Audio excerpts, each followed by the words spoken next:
नमस्कार. संख्या रेषेवर अपरिमेय संख्या दाखवणे ही रचना बाकी आहे आपली.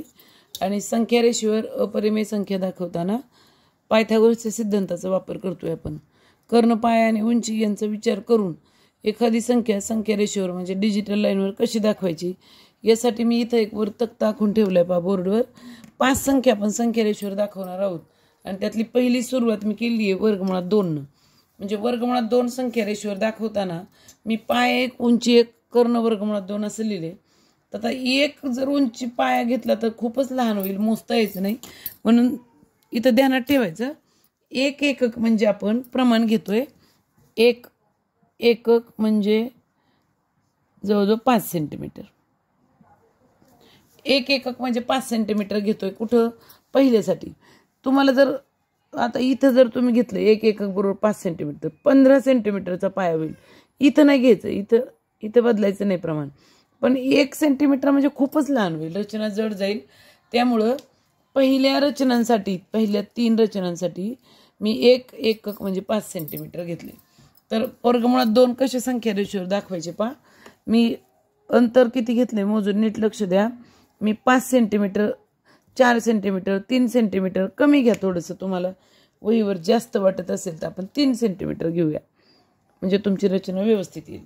मी 1 एकक म्हणजे 3 सेंटीमीटर अंतर घेतले पहा. आता माझ्या कागदावर इथं खूप कमी दिसायला नको म्हणून मी थोडंसं जादा घेते. 5 घेतल्यावर सोयीचं होईल मला पहा. हे पहा मी 5 सेंटीमीटर अंतर घेतले आणि याला नाव दिले AB. हा माझा 0 आहे आणि इथं माझा 1 आहे. हे 1 एकक अंतर आहे. युनिटमध्ये एककाप्रमाणे 1 एकक अंतर आहे, पण सेंटीमीटरमध्ये 5 सेंटीमीटर आहे. तर आता पहा नीट लक्ष देऊन, मला माझा 1च्या पुढे इकडं वर्गमुळात 2 येणार आहे आणि तो दाखवण्यासाठी मला लंब टाकायचा आहे. लंब आता माझ्या हाताला अंदाज आहे, तुम्ही काटकोनी गुन्हे वापरून लंब टाका. B या बिंदूवर लंब टाकायचा आहे. असं काटकोनी गुन्हे वापरून लंब टाका तुम्ही. फक्त कंपासमधला गुन्हा काढून इथं मांडायचा, बाकी काहीच करायचं नाही. आता हे अंतर किती आहे? 5 सेंटीमीटर. पहा कंपासचा वापर करायचा आहे ऑलरेडी तुम्हाला. मी 5 सेंटीमीटर अंतर जेवढं मोजलं होतं म्हणजे 1 एकक घेतलं, लोखंडी टोक मांडलं आणि खून केली. पहा वरच्या बाजूत खून केली तर माझी खून कुठं आलेली आहे? एकदम टोकाला टेकलेली वरती, पण मला जोडता येणार काही अडचण नाही, त्यामुळे मी जोडून घेते. पहा 0 खून आणि माझी आलेली खून यांना मी बरोबर जोडलं. एक असा त्रिकोण तयार झाला. आता मी कंपास उचललं, माझी ही लांबी 1 आहे, ही पण लांबी 1 आहे आणि आता हा कर्ण आलाय वर्गमुळात 2. कर्णाची किंमत वर्गमुळात 2 आहे. मी लोखंडी टोक उचललं, 0 म्हणजे A वर ठेवलं. कंपासमधलं अंतर माझं आता 1 नाही, वर्गमुळात 2 एवढं इथपर्यंत कर्ण एवढं अंतर घेतलं आणि सरळ कर्ण इतकं अंतर घेतलं बरोबर मोजून आणि कंपास फिरवलं. पहा आता मी काय करणार आहे, माझ्याकडे लाईन नव्हती आतापर्यंत, आता मी ती लाईन पुरी करून घेणार आहे. ज्या पायावर मी AB काढाय तोच पाया मी ऊर्ध्व दिशेनं वाढवते, लाईन तयार करते याची. कारण आता मला इथं लाईन केली असती तर मग लिहायला अडचण आली असती, म्हणून मी लाईन केली नव्हती. आता मी लाईन बनवते. फक्त पुढं आणि मागं वाढवा, डबल गिरवायचं नाही. हे पहा ही झाली लाईन तुमची L रेषा, जिच्यावर इथं 0 आहे, इथं 1 आहे आणि इथं आलेत वर्गमुळात 2. समजावून घ्या. वर्गमुळात 2 संख्या रेषेवर एकापेक्षा पुढं आलेले पहा, हे वर्गमुळात 2 आहेत तुमचे. आता वर्गमुळात 3 काढताना कसे काढायचे पहा, याच्यावरच काढायचे.